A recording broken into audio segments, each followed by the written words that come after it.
అలాగే నా పేరు మిత్రం ఒకటి మై ఛానల్ ప్రకారం మన ఛానల్ సబ్స్క్రైబ్ చేసుకోకపోతే ఇప్పుడు సబ్స్క్రైబ్ చేసుకోండి. పక్కనే ఉన్న బెల్ ఐకాన్కి సాల్వ్లో పెట్టుకోండి. నా ఫర్దర్స్ మిస్ అవ్వకుండా చూడొచ్చు. చాలా మంది చూస్తున్నారు కానీ సబ్స్క్రైబ్ చేసుకోవట్లా.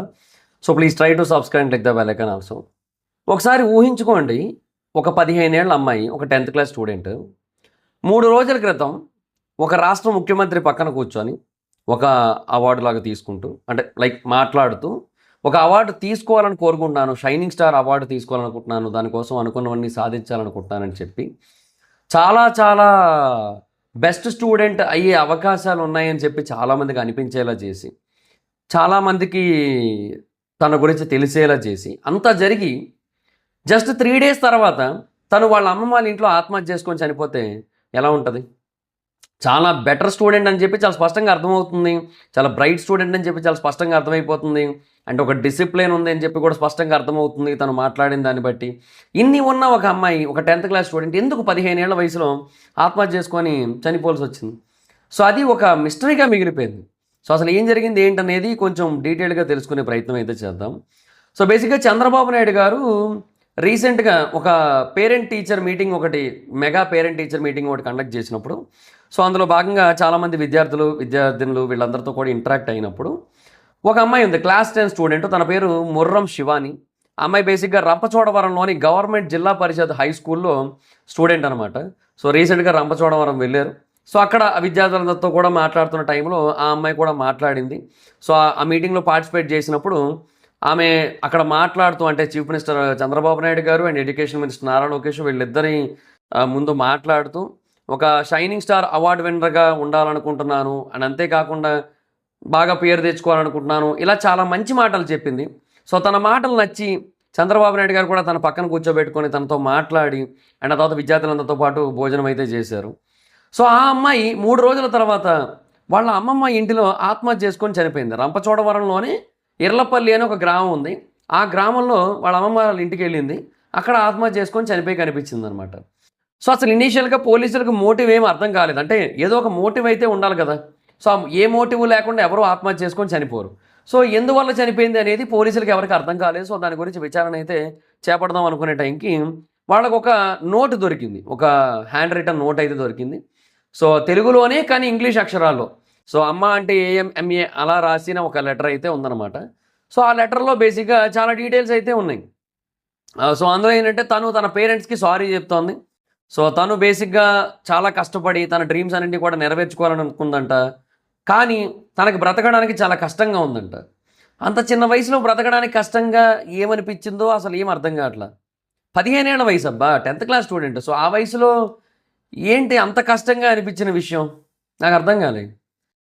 అయితే కుటుంబ సభ్యుల్ని మటుకు విడిగా ఉండద్దు, లైక్ అన్నయ్య, వదిన, అమ్మ, అమ్మమ్మ అందరూ కలిసే ఉండండి, ఎవరు కూడా విడిపోవద్దు, అందరూ కూడా యునైటెడ్గా ఉండండి అని చెప్పి కూడా లెటర్లో రాసింది.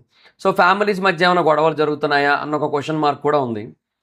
సో ఇక్కడ ఇంకొక ఎలిమెంట్ కూడా ఉంది. జనరల్గా ఇలాంటివి విలేజెస్ సైడ్ ఏం చేస్తుంటారంటే, పేరెంట్స్ ఉన్న ఊళ్ళో ఒకవేళ విలేజ్ కనుక స్కూల్ కనుక లేకపోయినట్టయితే, కొంచెం దూరంగా స్కూల్స్ కనుక ఉన్నట్టయితే అక్కడ హాస్టల్స్లో వేసేస్తుంటారు పిల్లల్ని. సో 12th క్లాస్ వరకు, అంటే ఇంటర్ వరకు కూడా పిల్లలు అక్కడే ఉంటారు. కొన్ని బేసిక్ ప్రైమరీ స్కూల్స్ ఉంటాయి కదా, లైక్ 4th వరకు 5th వరకు, ఆ స్కూల్స్ మటుకు వీళ్ళ విలేజెస్లో ఉంటాయి. సో పెద్ద స్కూల్స్ అన్నీ కూడా వేరే ఊర్లో ఉంటాయి. సో అక్కడ ఇంకా హాస్టల్స్ ఉంటే ఇంకా అక్కడే వేసేస్తారు ఇంకా. సో ఎప్పుడో ఆదివారం వెళ్ళడమో లేదంటే నెలకోసారి వెళ్ళడమో అలా చేస్తుంటారు. సో ఇలాగ మేబీ ఆ పిల్లని ఏమైనా జాయిన్ చేశారా అది మనకు ఐడియా లేదు ప్రస్తుతానికి. సో అలా ఏమైనా జాయిన్ చేశారా, సో అక్కడ ఆ టెన్షన్స్ అవి తీసుకోలేకపోయిందా, ఆ ప్రెషర్ హ్యాండిల్ చేయలేకపోయిందా, ఫ్యామిలీకి దూరంగా ఉండలేకపోయిందా, ఇలాంటి క్వశ్చన్ మార్క్స్ కూడా కొన్ని వచ్చాయి. జనరల్గా ఇలాంటివి జరుగుతుంటాయి కాబట్టి విలేజెస్ సైడ్. సో ఆ క్వశ్చన్ మార్క్స్ వచ్చాయి, బట్ ప్రస్తుతానికి అయితే క్లారిటీ లేదు. సో ఆ లెటర్లో తనకేంటంటే బ్రతకడానికి కష్టంగా ఉంది అని మాత్రమే చెప్పింది. అండ్ తను బతకాలని అనుకుంటోంది, కానీ బ్రతకడం చాలా కష్టంగా ఉందంట, లైఫ్ చాలా డిఫికల్ట్గా మారిపోయిందని చెప్తూ వచ్చింది. అండ్ ఆ ఫ్యామిలీ మెంబర్స్ అందరినీ కూడా కలిసే ఉండమని చెప్పింది. సో గొడవలు అయితే జరుగుతున్నాయేమో అన్న ఒక అభిప్రాయం అయితే ఉంది ఫ్యామిలీ మెంబర్స్ మధ్య.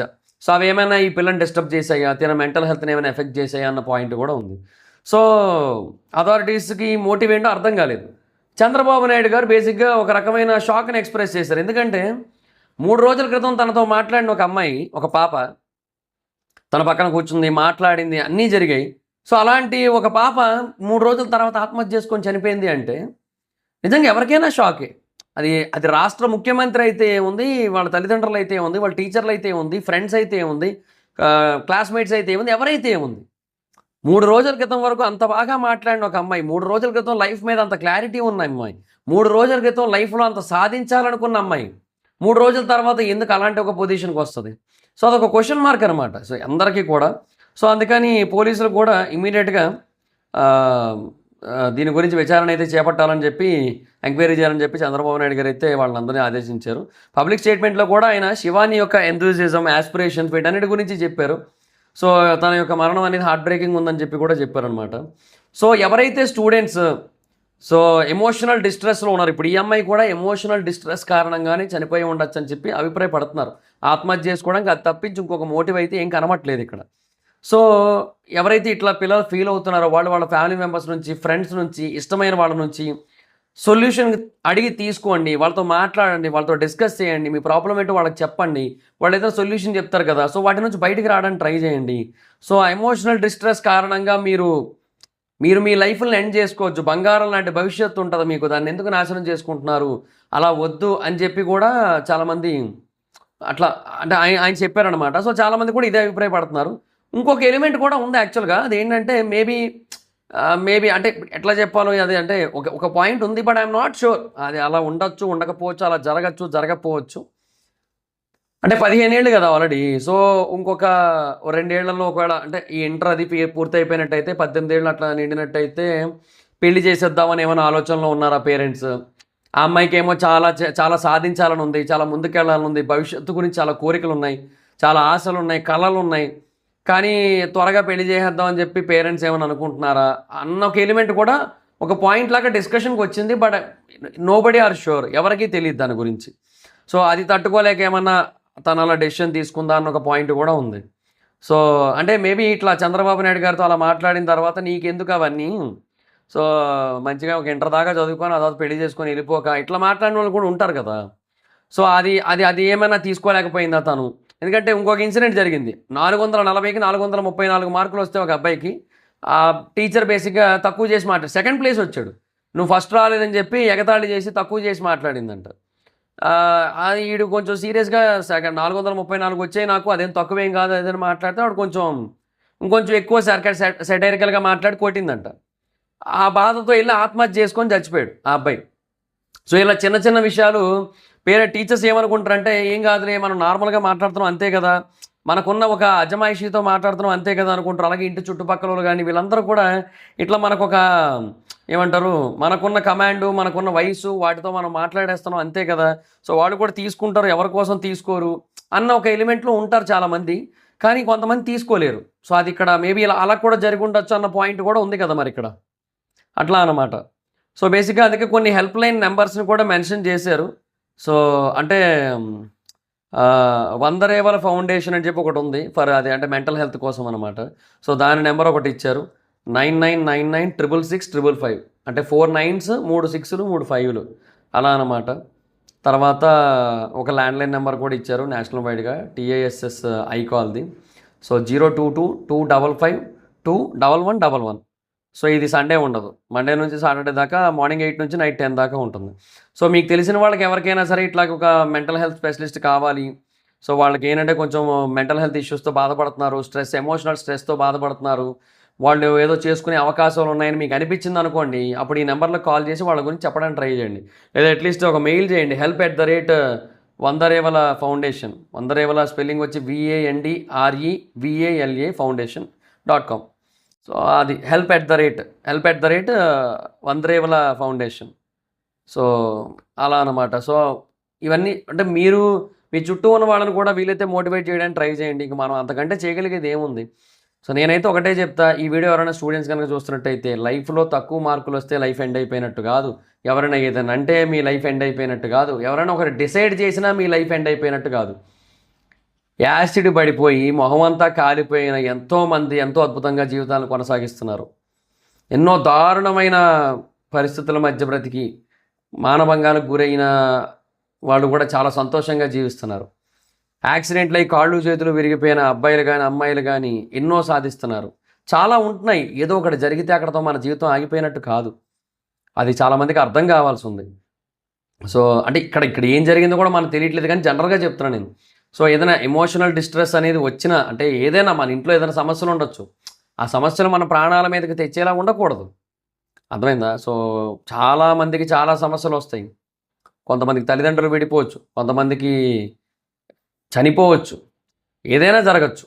ఎక్కడ అయినా సరే పిల్లలు మనస్తాపం చెందకుండా జీవితాన్ని ముందుకు సాగించాల్సి ఉంటుంది. అవసరమైతే కష్టపడి పని చేసుకొని అలా కూడా జీవితాన్ని ముందుకు సాగించవచ్చు. ఎందుకంటే ఎంతోమంది ఉన్నారు కదా, ఇప్పుడు లలిత జ్యువెలర్స్ ఓనర్ ఉన్నారు, ఆయన చాలా చిన్న వయసు నుంచే ఆయన కష్టపడి సంపాదించడం మొదలుపెట్టి ఈరోజు ఎంత పెద్ద ఆస్తి ఉంది ఆయనకి, ఎంత స్థాయికి వెళ్ళారు ఆయన, ఇవన్నీ ఉన్నాయి ఆయన కూడా. సో నేను అనేది ఏంటంటే ఇట్లాగా మనం సాధించాలి అనుకుంటే ఎలాగైనా ఎప్పుడైనా ఎక్కడైనా ఎన్ని కష్టాలు పడ్డాకైనా సాధించవచ్చు. అది అది గుర్తుపెట్టుకోండి. సో చాలా చాలా ముఖ్యమైన విషయం ఏంటంటే పడిన చోటే లెగాలి అనుకోవడం, అంతే తప్పిస్తే పడిన చోట పూర్తిగా భూమిలోకి వెళ్ళిపోవాలి అనుకోవడం కాదు. పడిన చోటే మళ్ళీ లెగాలి అనుకుంటే కష్టపడాలి, పని చేయాలి, మళ్ళీ ముందుకెళ్తాం. పడిన చోటే భూమిలోకి వెళ్ళిపోవాలి అనుకుంటే ఇలా ప్రాణాలు తీసేసుకుంటారు చాలామంది. సో అవన్నీ వద్దు. సో మనకి ఏమైనా ఫ్రెండ్స్తో కొంచెం టైం స్పెండ్ చేయండి. ఫ్రెండ్సే ఎక్కువ అంటే ఇలాంటి పరిస్థితులు ఉన్నవాడు ఫ్రెండ్స్తో కొంచెం ఎక్కువ టైం గడపండి. ఫ్రెండ్స్ని క్రియేట్ చేసుకోండి, కొంత ఎక్కువ మంది ఫ్రెండ్స్ని. అది కూడా మళ్ళీ బ్యాడ్ పీపుల్ వద్దు, గుడ్ పీపుల్నే పెట్టుకోండి.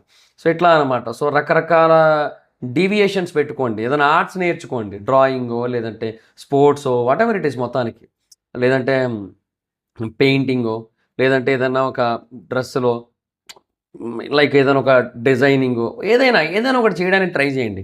లైక్ స్పోర్ట్స్ మీద ఫోకస్ చేయండి, ఏదైనా చేయండి, బట్ డీవియేషన్స్ పెట్టుకోండి. సో అలాగా బేసిక్గా లైఫ్ని కొంచెం లీడ్ చేయడానికి ట్రై చేయండి తప్పిస్తే ఎలాగైనా సరే ఇలా అర్ధాంతరంగా మధ్యలో ముగించుకోవడానికి అయితే ట్రై చేయొద్దు. సో ఇప్పటికీ కూడా ఈ అమ్మాయికి అసలు ఏం జరిగిందనేది ఎవరికి క్లారిటీ లేదు. సో ఇప్పటికీ కూడా ఈ అమ్మాయి యొక్క మరణం అనేది ఒక మిస్టరీయే మరి ఇంకా. సో అది మరి పరిస్థితి. సో ఏమో మరి ఇంకా. సో దాట్స్ గైస్, మీ అభిప్రాయం ఏంటనేది కింద కామెంట్ సెక్షన్లో చెప్పండి. సో ఈ వీడియో మీకు నచ్చితే లైక్ చేసి వీడియోని షేర్ చేయండి. ఇప్పుడు ఎవరైనా మన ఛానల్ సబ్స్క్రైబ్ చేసుకోకపోతే ఇప్పుడు సబ్స్క్రైబ్ చేసుకోండి. పక్కనే ఉన్న బెల్ ఐకాన్ ఆల్లో పెట్టుకోండి. నా ఫర్దర్ వీడియోస్ మిస్ అవ్వకుండా చూడొచ్చు. చాలా మంది చూస్తున్నారు కానీ సబ్స్క్రైబ్ చేసుకోవట్లా. So please try to subscribe tick the bell icon also. నా ఇన్స్టాగ్రామ్ ఐడి జార్స్ మీద అక్కడ వచ్చి ఫాలో అవచ్చు. Thank you so much guys. Bye. మనం video next video. Bye bye.